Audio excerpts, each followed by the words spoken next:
Selamat sore rekan-rekan wartawan, baik yang hadir secara fisik maupun virtual. Siang hari ini kita baru saja melaksanakan rapat evaluasi penanganan mudik tahun 2022, dipimpin langsung oleh Bapak Presiden. Hadir diantaranya adalah Bapak Menteri Perhubungan, Bapak Menteri PUPR, Bapak Kapolri, Bapak Menteri Agama, dan perwakilan dari BUMN untuk melakukan pengevaluasi pelaksanaan mudik tahun 2022 serta rekomendasi tentang apa saja yang harus dilakukan untuk perbaikan mudik tahun 2022 ataupun event-event yang melibatkan pergerakan massa besar termasuk tahun baru. Bapak Presiden menyampaikan terima kasih kepada seluruh warga masyarakat, terutama mereka yang telah menjalankan mudik tahun 2022 atas kedisiplinannya, kepatuhannya terhadap ketentuan-ketentuan yang telah dilakukan oleh pemerintah. Termasuk di dalamnya adalah tertib menggunakan jalan ketika sedang perjalanan, termasuk juga kepatuhan patuh terhadap protokol kesehatan dan kepatuhan-kepatuhan yang lain. Yang kedua, Bapak Presiden juga memberikan apresiasi kepada kementerian lembaga terkait yang telah melaksanakan tata kelola mudik dengan sangat baik, yaitu kepada Kementerian Perhubungan, Kementerian PUPR, Kementerian BUMN, Polri, khususnya Kakor Lantas, TNI, pemerintah daerah, BUMN, khususnya Pertamina, PT Jasa Marga, dan PT ASDP. Saudara sekalian yang berbahagia, Bapak sekalian, Ibu-ibu sekalian, rekan-rekan wartawan yang saya cintai, sebagaimana kita ketahui ada 6 parameter atau 6 variabel yang menjadi fokus perhatian dari Bapak Presiden untuk penanganan mudik. Yang pertama yaitu tata kelola lalu lintas, yang kedua yaitu pengendalian COVID-19, kemudian yang ketiga adalah bahan baku, bahan pangan maksudnya, dan bahan bakar, dan yang terakhir juga booster yang menjadi perhatian. Dan alhamdulillah dari 6 indikator atau 6 variabel ini semua tercapai dengan sangat memuaskan.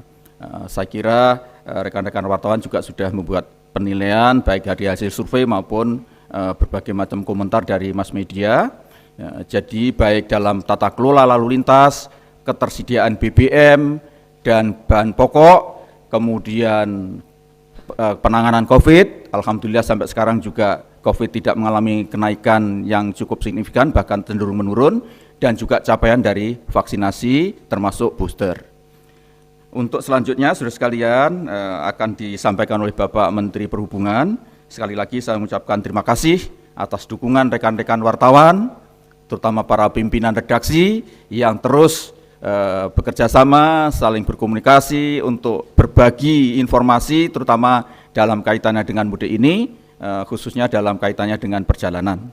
Dan yang terakhir saya juga mumpung ini masih ingat, alhamdulillah pada mudik tahun ini angka kecelakaan mengalami penurunan, nanti Pak Menteri Perhubungan akan menyampaikan. Di samping itu juga insiden di tempat-tempat tujuan wisata juga mengalami penurunan drastis, hampir dikatakan 0.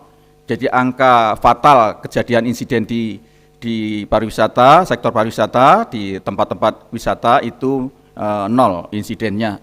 Kejadian yang cukup mendapatkan perhatian cuma satu, yaitu di Kenjeran Park di Jawa Timur, ada robohnya waterbomb untuk tempat pelorotan anak-anak gitu ya, dan ada 16 yang mengalami luka, tetapi alhamdulillah tidak ada satupun yang meninggal, dan sekarang sedang ditangani oleh aparat kepolisian untuk diselidiki lebih lanjut. Dan saya juga langsung mengecek di lapangan, di tempat-tempat rumah sakit, semuanya sudah ditangani dengan baik. Demikian rekan wartawan, dan saya mohon waktu untuk Bapak Menteri Perhubungan bisa menjelaskan lebih detail. Silakan Pak Menhub.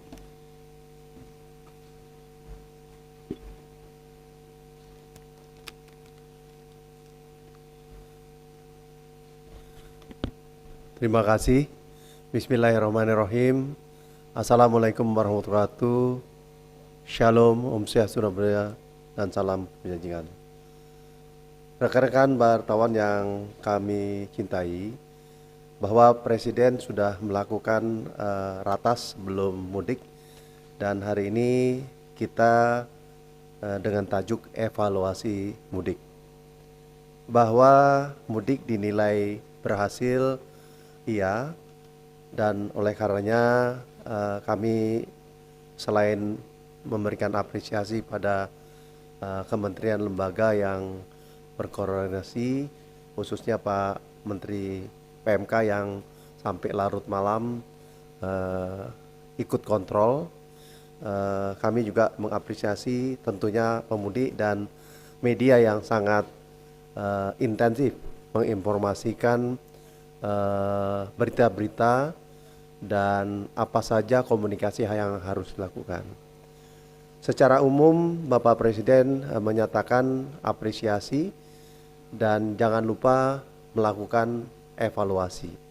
Dan mumpung sekarang ini baru saja kita menyelesaikan mudik, evaluasi ini akan kita tindak lanjuti. Nah, kalau kita melihat apa yang terjadi pada mudik, tentu ada 4 matra, yaitu darat, laut, kereta api, dan udara. Darat adalah satu mudik yang memang sangat masif karena ada 47% yang berkeinginan mudik menggunakan kendaraan pribadi. Nah, oleh karenanya terdapat beberapa ekses atau evaluasi yang harus kita lakukan secara detail. Yang pertama adalah pada jalan darat terjadi suatu penumpukan di Cipularang dan di Jabodetabek. Kita akan evaluasi bahwa proses daripada simulasi akan kita lakukan lebih awal. Kemarin itu ada H-4, nanti mungkin kita akan lakukan H-7, sehingga pada saat uji coba tidak terdapat satu jumlah kendaraan yang dari arah Bandung, sehingga tidak terjadi.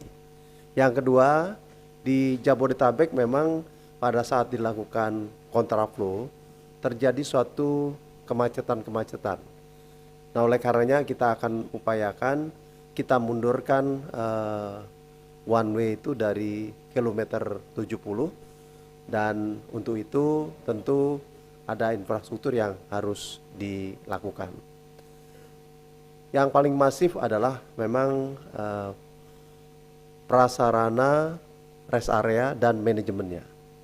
Tadi Pak Presiden juga mencatat itu sebagian bagian yang harus dievaluasi. Oleh karenanya secara detail kita akan minta kepada developer untuk menyediakan paling tidak 10 rest area dengan satu kualifikasi kuantitas dan kualitas yang lebih baik dari sekarang. Katakan kalau sekarang itu inlet dan outlet itu tidak dengan suatu alur yang baik, kita harus perbaiki. Fungsi-fungsi dari 10 rest area tersebut memang untuk jangka pendek tidak memberikan return. Nah, oleh karenanya kami usulkan kepada Pak Menteri PU agar itu menjadi land bank. Kalau developer tidak mau, kita bisa berikan pada swasta untuk invest di situ. 10 hektar, 10 titik rest area itu satu jumlah 100 hektar yang tidak banyak. Dan itu sangat menolong karena disitulah tempat saudara-saudara kita untuk melakukan istirahat. Ada satu penggal jalan dari kilometer 70 sampai 140 atau 180 yang harus dibuat menjadi 3 jalur. Sekarang dari arah Semarang sudah 3 jalur, dari Jakarta akan jadi 3 jalur, sehingga kapasitas pada saat mereka yang mudik akan menjadi 6 jalur yang relatif sama dengan sebelumnya. Lalu kita beranjak ke Merak dan Bakahuni. Merak kita evaluasi memang terjadi pada H-4 dan -3 terjadi suatu antrian yang relatif panjang, dan antrian itu terjadi karena pada waktu itu secara bersamaan pegawai pabrik itu libur, sehingga mereka langsung mengarah ke Merak, ya. Evaluasi yang dilakukan, satu, kita akan membuat satu kantong rest area, sehingga bagi mereka-mereka yang akan menuju ke Merak akan difilter di situ. Kalau nanti setelah longgar baru bisa dijalankan. Yang lain kita akan minta jalannya dilebarkan. Jangka panjang bahkan kita minta ada jembatan yang ada di situ. Hal yang lain untuk Merak, kita menambahkan pelabuhan Ciwandan sebagai satu pelabuhan tambahan, karena Ciwandan berjarak 4-5 kilo dari Merak, sehingga mampu untuk menampung jumlah ada 3-4 dermaga yang mungkin dilaksanakan di sana. Oleh karenanya kita akan berikan izin kepada Pelindo untuk mengoperasikan untuk kendaraan-kendaraan berat, tetapi pada saat hari-hari besar, Sabtu, Minggu, itu bisa digunakan penumpang, sehingga jumlah 7 dermaga yang ada di Merak itu akan ditambah paling 3-4 di Ciwandan. Di Merak sendiri kami akan lakukan evaluasi seperti ditemukan oleh Pak Menko bahwa manajemen turun naik itu relatif masih lama. Oleh karenanya kita akan menggunakan teknologi, menggunakan suatu sistem yang lebih intensif agar proses keluar masuk dari terminal menuju kapal itu menjadi lebih baik. Satu kegiatan yang blessing menjadi suatu hiburan adalah pada saat ada kapal jarak jauh dari Pelni, dari Ciwandan yang panjang itu 7 jam. Tetapi justru masyarakat senang untuk menggunakan kapal itu, tidak berlama-lama mengendarai kendaraan, tetapi mereka mendapatkan hiburan. Jadi pada saat Lebaran nanti ada yang cuma 2,5 jam, ada yang 7 jam, tetapi ada additional kegiatan yang ada di sana. Itu di sektor darat. Di sektor udara kita juga mencatat bahwa pertumbuhan penumpang sangat meningkat dibandingkan 2020-2021, tapi masih rendah dibandingkan 2019. Apa yang kita lakukan adalah cukup efektif. Kita memberikan kesempatan para operator bandara untuk memperpanjang waktu operasi, sehingga take off landing daripada pesawat-pesawat itu meningkat, yang tadinya katakanlah 1 hari 6 kali take off landing menjadi 8 atau 9, sehingga terlihat bahwa jumlah dari penerbangan meningkat, bahkan penumpangnya meningkat lebih banyak. Artinya produktivitas daripada aircraft atau pesawat itu tinggi sekali. Pelajaran dari ini sendiri akan kita lakukan pada operasional selanjutnya, bahwa kita pada dasarnya tidak perlu terlalu banyak memiliki pesawat sejauh jumlah okupansi itu dipertahankan dalam okupansi yang tinggi, sehingga operator akan kita atur untuk melaksanakan secara bersama. Di sektor kereta api sangat diminati, ditandai kapasitasnya bahkan lebih dari 100%, 110 atau 115%. Itu bisa dilakukan karena banyak penumpang Jakarta Purwokerto, setelah itu Purwokerto ke Solo atau Surabaya lain, sehingga kapasitasnya lebih dari 100%. Tapi isu yang terjadi memang jumlah sarananya kurang dari jumlah yang ada pada 2019. Nah, oleh karenanya kami mengusulkan pada Presiden bahwa sarana itu minimal sama dengan 2019, bahkan secara intensif PT KAI diminta untuk menambah sarana. Mengapa demikian? Sekarang ini minat masyarakat untuk menggunakan kereta api tinggi sekali. Mobilitas dari jarak jauh, jarak menengah, jarak dekat tinggi. Padahal kita sudah sediakan stasiun-stasiun yang bagus, kita sudah sediakan double track, bahkan di Jabodetabek itu double track, sehingga masalah kecepatan, masalah safety sudah bisa dijamin. Dan dengan adanya tambahan kereta, maka angkutan massal meningkat yang convenient, tetapi juga membuat angkutan pribadi itu turun. Satu lagi adalah angkutan laut. Kami melakukan mudik gratis di Jakarta menuju ke Semarang. Selain kita care terhadap daerah-daerah seperti Madura, Sulawesi, Kalimantan, dan Batam. Ada fenomena yang baik di situ bahwa antusiasme masyarakat untuk menggunakan kapal, walaupun itu Jakarta Semarang, itu mereka enjoy sekali. Nah, oleh karenanya kami akan menggunakan format ini sebagai suatu kegiatan mungkin mingguan atau bulanan, sehingga perjalanan dari Jakarta Semarang itu common, menjadi umum. Dan pada saat Lebaran bisa kita kembangkan menjadi suatu besaran yang lebih baik, sehingga sistematis kita memang berorientasi pada angkutan massal seperti tadi Pak Presiden berulang-ulang mengatakan bahwa sekarang ini atau negara harus mengadakan angkutan massal. Apakah itu di dalam kota, keluar kota, karena dengan angkutan massal maka angkutan pribadi menurun, kemacetan turun, dan kerugian akibat kemacetan yang triliunan rupiah itu akan menurun.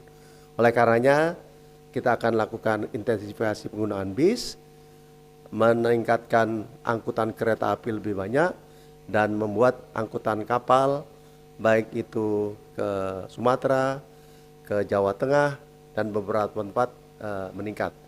Itu yang bisa dapat kami sampaikan. Sekali lagi terima kasih rekan-rekan media yang sudah menginformasikan kepada masyarakat, dan juga terima kasih kepada masyarakat yang sangat kooperatif dalam menjalani mudik kali ini.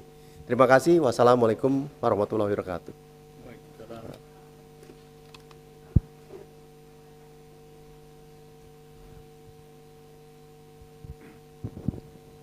Selamat sore Pak Menteri, saya Andrian dari Tirto. Pak, izin tadi kan Pak Menko menyatakan bahwa kasus kecelakaannya kan turun ya Pak. Tadi statistiknya gimana Pak itu untuk tahun ini? Angka kecelakaannya berapa? Terus faktor apa yang menyebabkan kecelakaan itu menurun Pak? Itu pertama. Yang kedua tadi kan sempat disinggung mengenai 10 rest area itu rencananya di daerah titik mana saja gitu Pak? Karena tadi sebelum ada penjelasan spesifik misalkan di di tol mana. Terus yang ketiga, ini kan kalau nggak salah pemudik ini ada yang juga lari ke jalur selatan ya Pak. Nah ini kira-kira apa ada kemungkinan optimalisasi jalur selatan di masa depan gitu Pak untuk mencegah karena kan utara terlalu udah penuh ya Pak. Apalagi kemarin sampai ada yang tiduran di tol. Makasih. Ya, Anda benar. Jadi kecelakaan itu turun 40%, bahkan meninggal dunia turun 72%. Jadi suatu angka yang sangat signifikan jumlah kecelakaan. Sebabnya apa? Dua sebab yang terjadi. Satu adalah menurunnya jumlah pengguna motor. Menurun sangat drastis. Menurunnya penggunaan angkutan wisata. Angkutan wisata seperti kita ketahui bahwa bus angkutan wisata adalah bus bekas akap yang digunakan secara individual, dan itu kadang-kadang tidak terlacak apakah supirnya benar, bisnya benar, itu tidak terlacak. Jadi dua hal yang membuat angka kecelakaan itu turun. Satu karena berkurangnya motor, dan terima kasih pada pengguna motor karena memang kita melakukan himbauan, dan juga kita menghimbau kepada Polda, Disub untuk melakukan law enforcement terhadap bis-bis wisata, karena bis wisata itu bahaya. Tentang titik-titik rest area, kami usulkan yang dari Jakarta sampai ke Semarang dulu, Karena kalau yang di sana tidak ada hal tertentu yang masalah ya. Jadi kami perhatikan pada saat kami melaju ke Semarang atau dari Semarang ke sini, kelihatan sekali masih banyak tanah-tanah kosong. Kalau itu dilakukan pembebasan, pasti memberikan keuntungan bagi developer itu. Nanti akan menjadi satu properti yang menguntungkan secara integrated terhadap jalan tol. Sebenarnya kalau kita bicara tentang properti, usaha properti, maka tol tidak bisa dipisahkan dengan rest area yang di situ ada daerah-daerah komersialnya. Itu adalah satu ruang bisnis yang memungkinkan mereka mendapatkan upside atau kenaikan harga pada saat tertentu, tetapi juga memberikan pelayanan pada masyarakat. Sehingga masyarakat datang katakanlah ke daerah Cirebon, bisa ke Cirebonnya, tetapi ada rest area yang juga mencerminkan karakter Cirebon, Brebes, kemudian Tegal dan sebagainya. Jadi ini kami sampaikan dan Pak Presiden juga sampaikan tadi bahwa ini menjadi concern. Mengenai jalur selatan, bahkan Pak Presiden secara khusus minta untuk dilakukan satu assessment. Kota-kota mana saja yang akan menggunakan selatan. Kalau secara selintas kami lihat mestinya pergerakan dari Bandung, Garut, Tasik, Ciamis, Banjarnegara itu nggak boleh ke utara, tapi ke selatan. Nah, oleh karenanya Pak Presiden menginstruksikan kepada Menteri PU untuk memperbesar jalur-jalur yang menuju Pansela agar Pansela diminati. Jadi kalau dari Bandung, Garut, Tasik, Ciamis, Banjarnegara, bahkan Purwokerto itu ke selatan semuanya, maka sebagian besar mereka yang tadinya ke utara menggunakan tol, mereka akan ke selatan. Demikian, terima kasih. Bu. Ya, makasih. Ya, oke, satu lagi ya. Ya, izin Pak, Tika dari CNN Indonesia Pak.